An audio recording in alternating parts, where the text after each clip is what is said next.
The illusion of choice. According to Nobel laureate Daniel Kahneman, imagine standing at a crossroads. Two paths, one to the left and one to the right. You hold your breath, glance around, and choose one. You are certain this is your conscious decision, yours. But what if your brain decided for you a fraction of a second before you even knew it? What if the freedom we treasure so deeply is nothing more than a mirage conjured by the most masterful illusionist in the universe, our own consciousness? The brain is not just an organ. It is the director, the actor, and the stage all at once. It builds reality, shapes desires, nudges you towards certain actions, and stubbornly insists that it was all your will. Where, then, does freedom end and the script begin?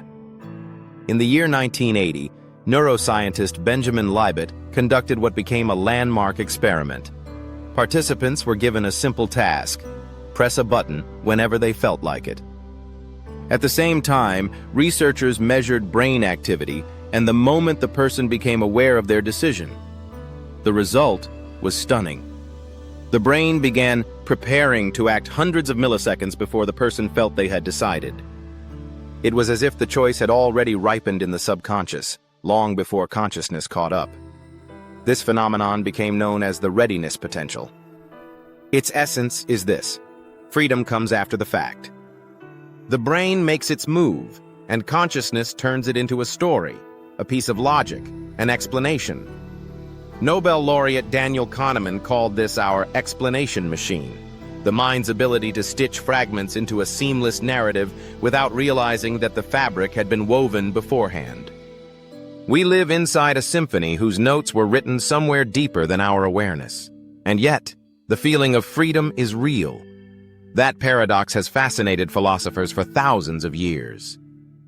The Stoics believed that we are not free in what happens to us, but in how we respond. Marcus Aurelius wrote, "A man's life is what his thoughts make of it." Freedom, then, is not an event but an interpretation. Arthur Schopenhauer once said, "A man can do what he wants, but he cannot will what he wants." His words echo what modern cognitive science affirms. Our desires rise from the hidden depths of neural networks, often without our permission. The brain is a prediction machine. It constantly models the future based on past experience. When you step back from a moving shadow in the street, that is not a conscious choice but an instinctive reaction. The subconscious is not a dungeon. It is the conductor of the orchestra. But if freedom is an illusion, why do we still fight for it? Why do artists, thinkers, and scientists keep creating, inventing, dreaming? Because even within the illusion of freedom lies the possibility of awareness. We are not obligated to obey every impulse. We can watch them arise. Mindfulness, meditation, silence. These are ways to come back to ourselves, to hear the music beneath the hum of automatism.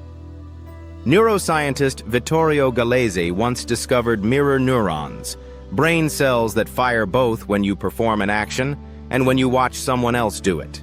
Observation, in this sense, can equal participation. It hints at something profound. Freedom does not have to be an outward act. It can be the inner space where you notice, where you choose, before you follow the impulse. Freedom is fragile. Like the shadow of your hand on a wall, you think you control it, but shift the light and the illusion dissolves. Neuroscientists keep finding that many of our decisions are shaped by hidden factors: genetics, upbringing, blood sugar levels, even the scent in a room.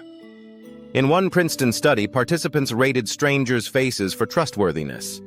Those in a room scented faintly with cleanliness gave higher ratings. A trivial detail, yet it changed what they believed was their own judgment. Neuromarketers know this well. The color of a button, the shape of packaging, the order of news stories in a feed, all nudge what we think, want, and do. We believe we choose, yet often we respond to cues in our environment. Psychologists call this choice architecture. But can you escape the architecture if the architect is your own brain? A young man named Nico, tormented by panic attacks, once went into the mountains with no phone, no book, no noise. For 3 days he was restless, unable to feed himself the usual stream of stimuli. Then came silence. Not outside, but inside. By the end of a week, he could watch his thoughts like clouds drifting by. "For the first time," he said, "I realized there is space between a trigger and my reaction, and in that space, there is freedom." These words echo Viktor Frankl, the Austrian psychiatrist and Holocaust survivor, who wrote, "Between stimulus and response, there is a space. In that space is our power to choose our response. In our response lies our growth and our freedom." The brain's tendency toward automatism does not make us slaves. It only means that by default, we live in predictability mode. But we can come up for air. The first step is awareness. The brain is plastic, changeable. Studies show that after just 8 weeks of meditation, gray matter thickens in the hippocampus, linked to memory and self-reflection, while activity in the amygdala, which governs fear, decreases. Silence, it turns out, does not just calm us, it makes us freer. One neuropsychology professor in Toronto told of a patient who practiced 1 minute of silence every hour for a year. He simply closed his eyes and observed. After a year, his EEG showed less noise in beta rhythms and more alpha waves, the state associated with flow. He became more productive, gentler, more patient, freer. True freedom might not be about moving forward, but about stopping, pausing, being, not doing, not wanting, simply existing. Like the philosopher Plotinus, who in his final years rarely left his home, absorbed in contemplation of the One. His friends said he seemed to live beside his body rather than in it. He did not chase freedom, he dissolved into it. Neuroscientists know that silence activates the brain's default mode network, the system that weaves memory, emotions, and meaning. This is when insights emerge.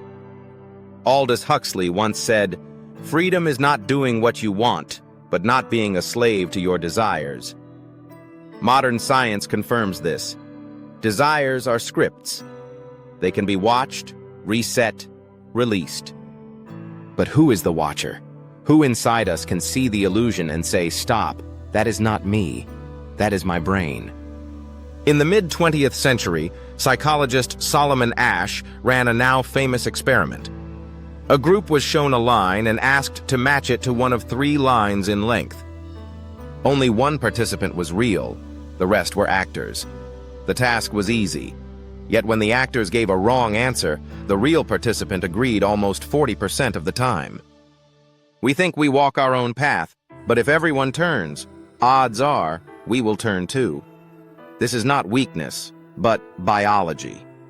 For millions of years, staying with the group meant survival. Even more striking were Elizabeth Loftus's experiments, which proved that memory can be rewritten. People came to believe they had been lost in a shopping mall or bitten by a dog as children, though neither had happened. A convincing story, a few images, an authoritative voice, and the mind rewrote its own past. If memory can be replaced, can freedom be replaced too? We are shaped not by events, but by the stories we tell about them. Stories form the skeleton of our identity. But if the skeleton itself can be false, where does freedom live? Illusionist Darren Brown once led subjects to believe they had made a free choice of a product, a route, a phrase, only to reveal that every step had been subtly suggested through visual cues, music, posters, even scents. They never noticed, yet they were sure they were free. The brain is a prediction engine. It does not see the world directly.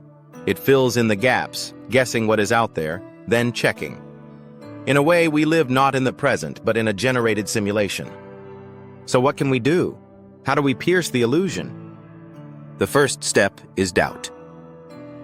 René Descartes began his search for truth with absolute doubt. He doubted the senses, the body, the world, yet the thought of his own doubting convinced him of one thing: I think, therefore I am. Freedom begins here, not outside, but inside. The freedom to question. The second step is observation. Buddhist monks train the mind like a muscle, watching the breath, the thoughts, the sounds. MRI scans show that after long meditation, activity decreases in the brain's default mode network, the hub of our constant inner chatter. The quieter the mind, the less the automatism. A psychotherapist with severe PTSD once sat by the ocean and simply listened. At first, the noise inside was unbearable. Then, silence. In that silence, he saw a memory, not as a film, but as a feeling. For the first time, the feeling no longer controlled him. He could choose to let it go. The brain misleads us not out of malice, but to conserve energy. It simplifies.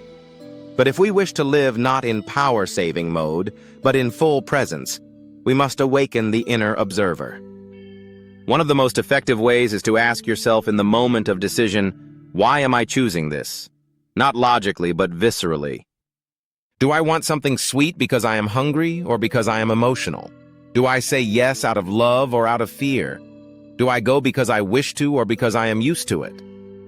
Each question is like a light in the room. It does not give the answer, but it reveals the illusion. If this journey fascinates you, join our community. Subscribe to this channel, share this video with a friend, and tell us in the comments, do you believe in free will, or do you think it is all an illusion? Because in the end, the biggest freedom may be the freedom to keep asking. We often imagine our brain as a faithful mirror, reflecting the world exactly as it is. But in truth, it is not a mirror. It is a painter.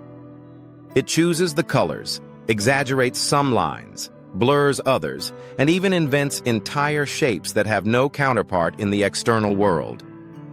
What we call reality is, in many ways, an elaborate art project, executed in the private gallery of our skull. The irony is that this internal painter does not sign its work. It presents its creation as unquestionable truth. We do not walk through life thinking, this is my brain's personal interpretation of reality. We walk through life convinced, this is reality, full stop. And so, we forget that our perception is a collaboration between the external world and the inner machinery of consciousness, a machinery that is always editing, filtering, and reshaping. The philosopher Immanuel Kant suggested that the world we experience is not the thing in itself, but the world as filtered through the categories of our mind. Our brain, in this sense, is not just a biological organ, it is a metaphysical interface. It doesn't simply register light, sound, and texture. It translates them into a language that we can understand, and in the process, it changes them. We never meet reality naked. We meet it clothed in the garments our mind has sewn. This leads to an unsettling question. If all we have is our brain's interpretation, then what is out there really like? The truth is, we can never fully know. We are like deep-sea divers exploring a dark ocean with a small flashlight. We see what the beam illuminates, but the vastness beyond remains hidden. And yet we live as if our narrow circle of light is all there is. Neuroscience confirms this gap between the world and our awareness. The retina does not record an entire scene like a camera. It samples patches, and the brain fills in the missing information based on experience. The same is true for our other senses. We don't actually hear every frequency in a conversation. Our brain reconstructs the likely meaning from fragments. Even our sense of time is stitched together from pieces, giving the illusion of continuity.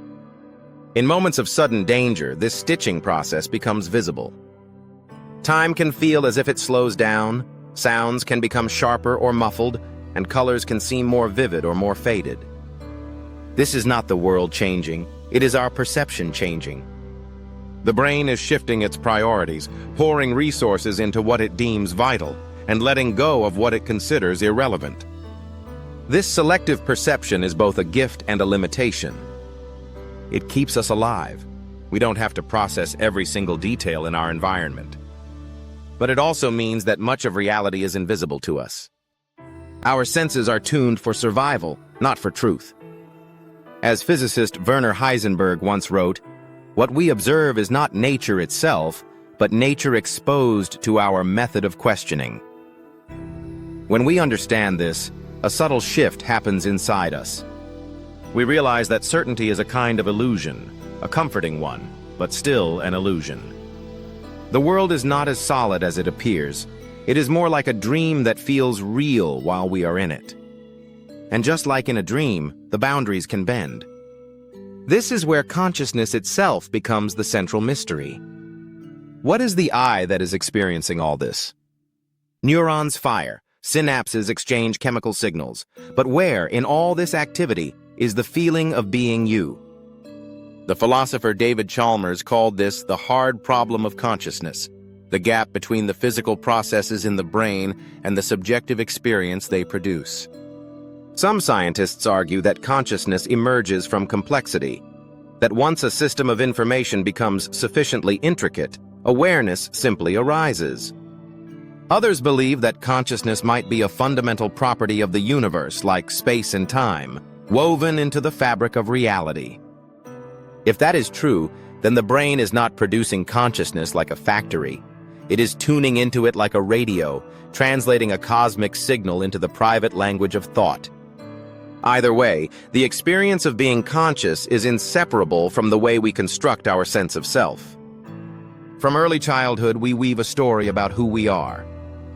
We collect memories, preferences, and beliefs, and we arrange them into a coherent narrative.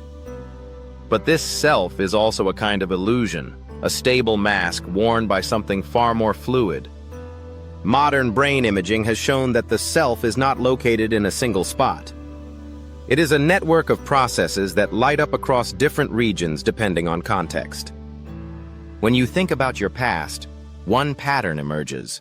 When you imagine your future, another pattern appears. The brain is constantly reassembling the you appropriate for the current moment. Yet, despite this constant reassembly, we feel a continuity, a sense that we are the same person today that we were yesterday. That continuity is another masterpiece of the brain's storytelling ability. It erases the gaps, smooths the edges, and creates a seamless illusion of permanence. Without this illusion, life would feel chaotic, perhaps even unbearable. But here is the paradox. Recognizing the illusion does not destroy it. Instead, it deepens our relationship with reality. We begin to see life not as a fixed sculpture, but as a moving river. We can still step into it, still feel the water, still be carried by its flow. But now we know that the shapes we see in the current are our own creations. And with this awareness comes a quiet freedom. If the self is a story, we can choose to edit the script. If reality is painted by the mind, we can explore new colors. The canvas is not blank, but neither is it finished. The brush in some mysterious way is in our hands. If we dare to look inward, past the flickering images that thought projects, we begin to notice a strange thing. The one we call I is not a single, solid entity. It is a flowing, changing mosaic of sensations, memories, emotions, and stories, woven together so skillfully that we forget it is an illusion. The brain, in its extraordinary complexity, becomes a storyteller and a stage designer all at once.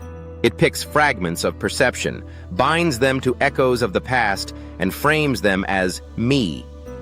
This me feels continuous, as though it has always been here.